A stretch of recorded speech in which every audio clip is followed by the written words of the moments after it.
200 people, 7 days from the nearest mainland, a place where even the act of leaving depends entirely on the mood of the sea.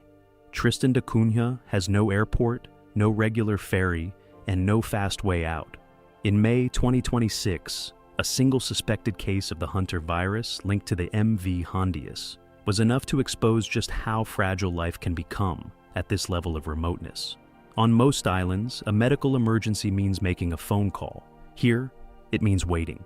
Waiting for the weather to cooperate, waiting for a ship to arrive, waiting for the outside world to finally reach you. Cape Town is the last major city travelers pass through before heading south into the deep ocean. It is the final place where large hospitals and international cargo ports exist within easy reach. Everything the island needs, frozen food, medicine, diesel fuel, mail, spare machine parts, gets loaded onto ships here at the harbor.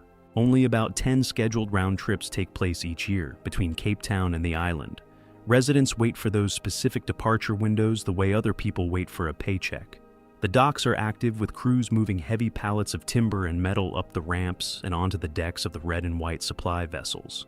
Once those ships push away from the South African harbor, there is nothing else between them and Tristan. No fuel stop, no emergency port, no alternate route. Just open ocean. The crossing of the South Atlantic takes roughly 7 days. The water is cold, often rough, and the gray horizon gives little reassurance.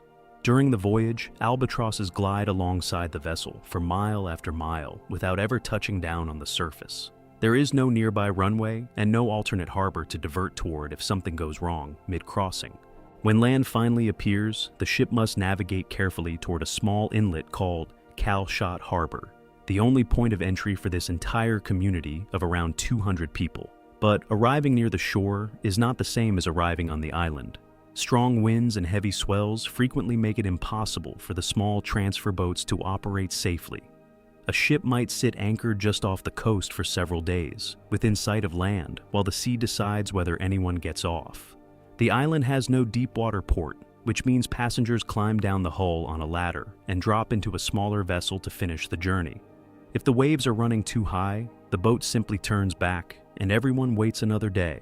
About 216 people live in the island's only settlement, a place with the improbable name of Edinburgh of the Seven Seas. The questions that structure daily life here are decidedly practical ones. Whether the next ship will arrive on schedule, whether it will carry enough diesel to keep the generator running through the colder months. A single diesel power plant supplies electricity to every home on the island, and every drop of fuel that plant burns comes in by sea. There is a school called St. Mary's, and a small hospital that manages the routine health needs of the community. But when a serious emergency develops, the absence of an airport shifts from an inconvenience to a genuine crisis. The Hunter virus scare of May 2026 brought that reality into sharp focus. Reuters reported that the island's tiny population and complete lack of air routes presented extreme logistical challenges the moment a potential outbreak was identified. The hospital had to move quickly to isolate patients while waiting for support that could only arrive from thousands of miles away. The village itself is quiet. Low stone houses, walls built from volcanic rock to shield garden plots from the unrelenting wind. Life proceeds steadily, but always with one eye on the shipping calendar. The social fabric of the island is woven from a handful of family names: Glass, Green, Hagen, Lavarello. These surnames trace back to the sailors, castaways, and settlers who arrived over the past 2 centuries and chose to stay. In a village this small, there are no strangers and very little anonymity. News moves on foot, not by broadcast. When a roof needs replacing or a cargo ship needs unloading, everyone simply shows up. There is almost no private struggle. Difficulty is shared, and so is the labor of fixing it. Children grow up alongside the same kids they were born near. Adults attend the same community hall events year after year. If a neighbor falls ill or a farm needs extra hands, no invitation is required. This closeness has also shaped the way people speak. The English used on Tristan da Cunha has drifted quietly away from its mainland roots over the course of generations, shaped by isolation and the blending of different cultural threads into something the island made its own. The island itself rises dramatically from the sea. Queen Mary's Peak, a volcanic summit that climbs more than 6,000 feet above the water, dominates the landscape and is almost always wrapped in cloud. The same volcanic geology that created this mountain is responsible for the fertile soil that makes farming possible in the lower elevations. In 1961, that volcano gave the community the most disorienting experience in its history. An eruption near the village forced every resident to abandon their homes.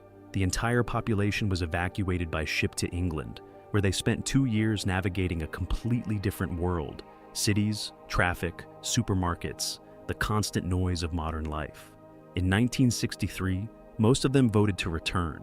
They chose to live within sight of an active volcano over the alternative of staying in the United Kingdom. That decision says everything about the depth of their connection to this particular place.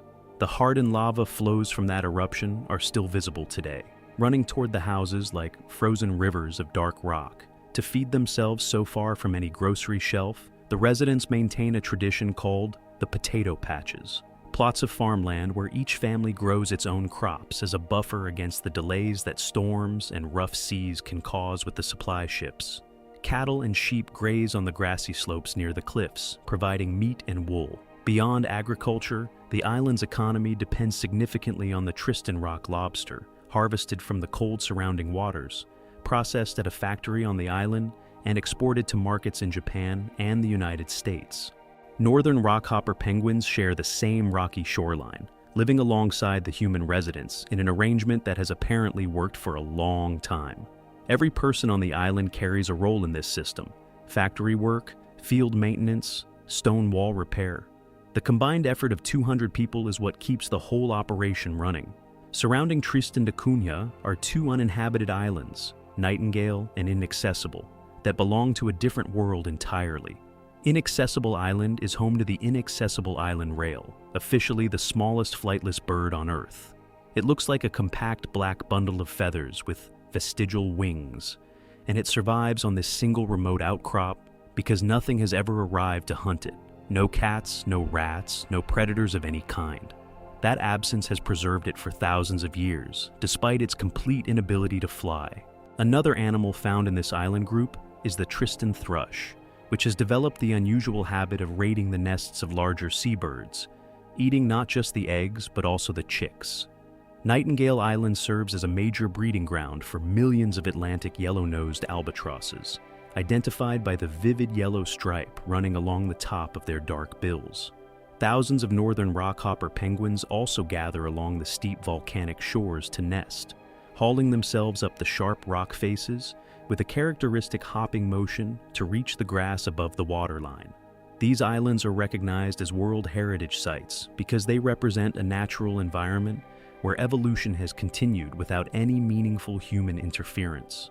About 1,300 miles to the north of Tristan da Cunha, in the same South Atlantic Ocean, sits the island of St. Helena. For most of its history, St. Helena was just as cut off from the world as Tristan. It ran on the rhythm of a single supply ship. If you lived there, your calendar was set by tides and vessel schedules, not by flights or convenience. Today, the physical distance hasn't changed. The island still sits in the center of a wide blue circle of ocean, ringed by steep volcanic cliffs. But the experience of reaching it has shifted completely. What once took 7 days of sailing now takes hours by air. The island government lists regular flight connections, including weekend services and additional midweek departures during peak travel periods. The airport didn't dissolve the sense of remoteness, but it changed the nature of it. St. Helena now lives in 2 worlds, the old one defined by the ship on the horizon, and a newer one defined by the sound of a propeller overhead. Jamestown, the capital of St. Helena, occupies a narrow valley pressed between 2 walls of black volcanic rock. A single main street runs from the harbor up into the hills, flanked by colonial stone buildings and small local shops that have stood there for centuries. The cliffs lean over the rooftops like a permanent reminder of the island's geology. Climbing up the cliff face beside the town is Jacob's Ladder, a staircase of 699 steps that goes almost straight up the side of the mountain. From the top, Jamestown looks like a thin line of colored structures wedged into a crack in the rock. Down at the harbor, small boats shuttle between the pier and ships anchored offshore. It feels like a compact European village that was somehow relocated to a dramatic and isolated corner of the South Atlantic and left to develop on its own terms. The most historically significant address on St. Helena is Longwood House, the residence where Napoleon Bonaparte was held following his final defeat in 1815. The building sits on an exposed and windswept plateau where the air tends to be cool and damp. Its green shutters and wooden walls have been carefully restored over the decades, but the interior has been maintained to resemble its early 19th century appearance. Dark wood furniture, heavy drapes, books stacked on shelves as if the occupant merely stepped out. Napoleon remained there under close guard until his death in 1821. Today the house is a museum administered by the French government, and visitors can move through the small rooms and walk the garden where the former emperor spent much of his time in exile. Just a short distance from Longwood stands one of the most remarkable living creatures on the planet.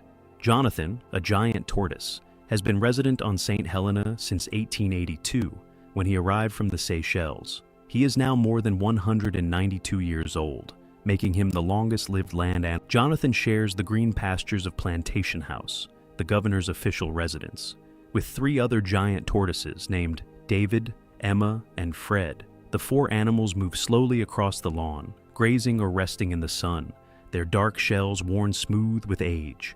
Jonathan's cultural importance on the island is reflected in the most ordinary way possible. His image appears on the St. Helena 5-pence coin, used in everyday transactions at the shops of Jamestown. The people of St. Helena call themselves saints. There are approximately 4,000 of them, and their backgrounds reflect the island's history as a strategic port for the East India Company, a convergence of European, Asian, and African ancestry that produced a community unlike any other. They speak a distinctive form of English with its own rhythms and vocabulary, and daily life in Jamestown involves the easy familiarity of a place where most people know each other by name. Food carries cultural weight here, and traditional dishes like fish cakes or a spiced rice preparation known locally as blow are part of how people express their shared identity. Community events, church services, local festivals, shared meals draw strong participation. The supply ship's arrival used to anchor the social calendar. Now that role has partly shifted to the airport and the opportunities it has opened up. St. Helena's wildlife includes several species found nowhere else on Earth. The most prominent is the St. Helena plover, called the wirebird by the people who live there, a small ground bird with unusually thin legs that inhabits the open grassy areas of the island's interior. It is the national bird, its image carried on the territorial flag and the official coat of arms. Conservation programs work to protect its nesting areas. In the waters around the island's volcanic cliffs, the marine environment is exceptional. Between January and March each year, hundreds of whale sharks, the largest fish in the world, arrive to feed in the warm and clear water near the surface. Pantropical spotted dolphins are a near-daily presence. Coral reefs around the island support fish and invertebrate species unique to these isolated waters. The government has established a large marine protected area to keep industrial fishing well away from these ecosystems. Pitcairn Island lies in the South Pacific Ocean, more than 3,000 miles from any continent. It is smaller than St. Helena, and its population is among the smallest of any permanently inhabited territory on Earth. Only about 47 people live on this steep and rocky island, which measures roughly 2 miles in length and 1 mile across. There is no airport and no landing strip. Arriving means taking a ship from the Gambier Islands in French Polynesia, a voyage of approximately 32 hours. The water around Pitcairn is very deep, and there is no sheltered harbor where large vessels can dock. Ships anchor offshore, while smaller boats ferry passengers and cargo to the rocky landing site. The main settlement, Adamstown, sits on a high plateau above the ocean. Its houses spread along a few narrow dirt tracks, surrounded by tropical trees and garden plots. The coastline is violent with Pacific swells battering high volcanic cliffs on all sides. The story of how this community came to exist is one of the most famous in maritime history. In 1790, 9 sailors from the British naval vessel HMS Bounty, led by Fletcher Christian, took control of the ship following a mutiny. Searching for a place remote enough to avoid discovery by the Royal Navy, they eventually found this uninhabited island. They arrived accompanied by 18 Polynesian men and women from Tahiti. To eliminate any possibility of the ship being found and used as evidence against them, the mutineers unloaded everything onto land and set the Bounty on fire in the bay that now bears its name. The wreck still lies at the bottom of Bounty Bay.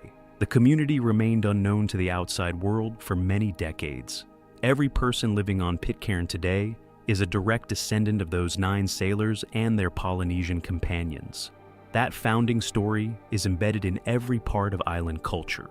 The Pitcairn language, a blend of 18th century English and Tahitian words, is used among family members and represents a living thread connecting the present community to its origins. The small museum in Adamstown holds objects recovered from the Bounty, including the anchor and tools used by the original settlers. The architecture of the houses and the practical skills passed down through generations all reflect the mixing of British and Pacific Islander traditions over more than 2 centuries. With only about 47 residents, most of whom are related to one another, daily life is organized around the needs of the whole community. People spend a great deal of time outdoors, tending gardens of breadfruit and sweet potatoes, fishing from the rocky coastline, or maintaining the island's infrastructure. Because no cars can navigate the steep and narrow paths, everyone moves around on quad bikes. Community labor, clearing roads, repairing the landing pier, maintaining shared facilities, is a formal tradition known as public work, and participation is expected of everyone. On the 23rd of January each year, the island marks Bounty Day. Residents build a scale model of the HMS Bounty and burn it in the water, reenacting the original act of self-determination that established the community. Wood carving is one of the island's traditional crafts, with local artisans producing detailed figures of fish and birds that are sold to passing ships and online buyers around the world. Pitcairn's wildlife includes some unexpected residents. A Galapagos giant tortoise named Mrs. T has been living near the settlement since the 1930s, moving through the gardens and eating fallen fruit and leaves. The great frigate bird, known locally as the man-o'-war bird, is a constant aerial presence above Bounty Bay. These large black birds are immediately recognizable by their enormous wingspans and the brilliant red throat pouch that males inflate during breeding season. They are expert thieves of the sky, routinely intercepting fish that other birds have caught in mid-flight. The surrounding ocean, deep and exceptionally clear, draws humpback whales between the months of July and October, when they migrate to these warm waters to raise their young. People in Adamstown can watch them breaching from the cliffs above. The reefs near shore remain in excellent condition, colorful, diverse, and largely undisturbed by human activity.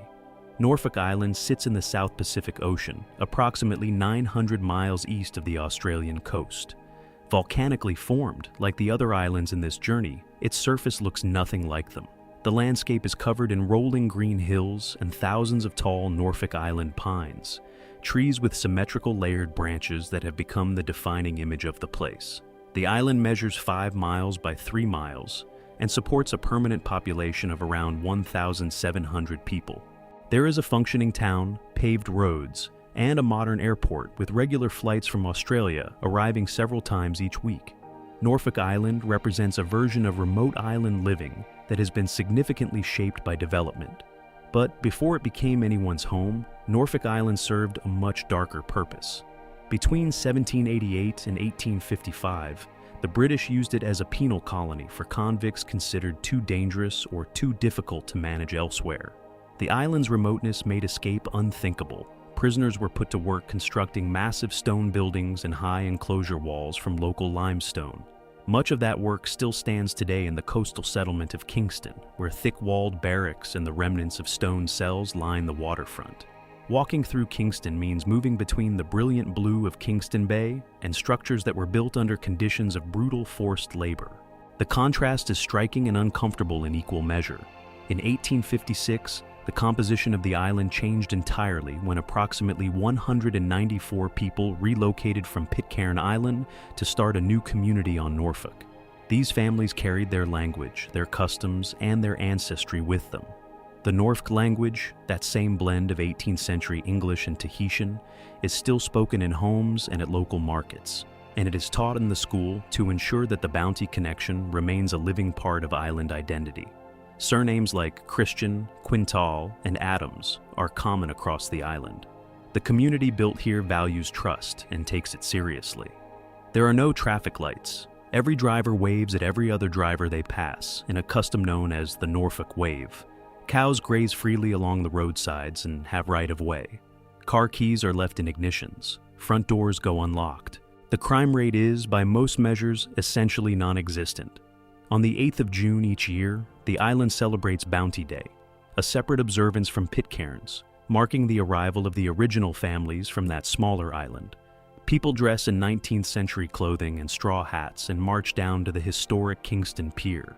A large communal meal follows, featuring traditional dishes including mudu, a preparation of bananas and sweet potatoes. The day brings families together to tell stories about their ancestors and reinforce the bonds between the living and the history they carry. The Norfolk Island pine dominates the visual identity of this place the way no single feature dominates most landscapes. These trees can reach more than 180 feet in height, and their silhouette appears on the territorial flag. The island is also home to the Norfolk Island green parrot, found nowhere else on Earth. Emily Bay, protected by a natural coral reef, offers calm swimming water even when the surrounding ocean is heavy with Pacific swells. About 10% of the island's land area is protected within a national park that preserves the native forest. The combination of fertile volcanic soil, a functioning agricultural sector, and a modern air connection has given Norfolk Island a more stable economy than most places at this distance from a continent. Avocados, potatoes, and various fruits grow well in the island soil. Beef and poultry come largely from local farms. Many residents hold multiple roles simultaneously, running a guest house while also fishing, or farming while maintaining tourist facilities. High-speed internet and adequate healthcare infrastructure allow people to stay genuinely connected to the broader world while living in one of the more isolated corners of the South Pacific. On the northern edge of the island, high above the churning ocean, stands Captain Cook Lookout, the site where the British explorer James Cook first laid eyes on the island in October of 1774. He described what he saw as a paradise: tall trees, abundant flax, a green island rising from an empty sea. A stone monument now marks the landing site near the edge of cliffs that drop roughly 300 feet straight into dark water. The force of the waves at the base of those cliffs generates a permanent mist that rises slowly up the volcanic rock. Several smaller outcrops are visible from the lookout, among them Mute Island and Cathedral Rock, surrounded by cold, very deep water. The cliffside is also prime territory for the red-tailed tropic bird, a species that nests in the rock faces during the breeding season. These birds carry long, bright red tail feathers and white plumage that stands out sharply against the dark gray stone. Standing at the lookout with the clean air and the constant sound of the sea below, it is not difficult to understand why Cook, sailing a world largely still unmapped, recorded his first sighting of Norfolk Island as something remarkable. Tristan da Cunha, St. Helena, Pitcairn, Norfolk, these four islands carry very different versions of the same essential story. Isolation is not simply a matter of mileage. It is a way of living, organized around the schedule of ships, the loyalty of neighbors, the fertility of volcanic soil, and the persistence of communities that chose this distance and have continued choosing it through every generation since. Whether the connection to the outside world arrives by sea, after a week of gray ocean, or by air in a matter of hours, the people on these islands remain bound to their histories in a way that most of the connected world has long since lost. The ocean surrounding them is not a wall. It is the shared boundary of a home that a very small number of people have decided is exactly where they belong.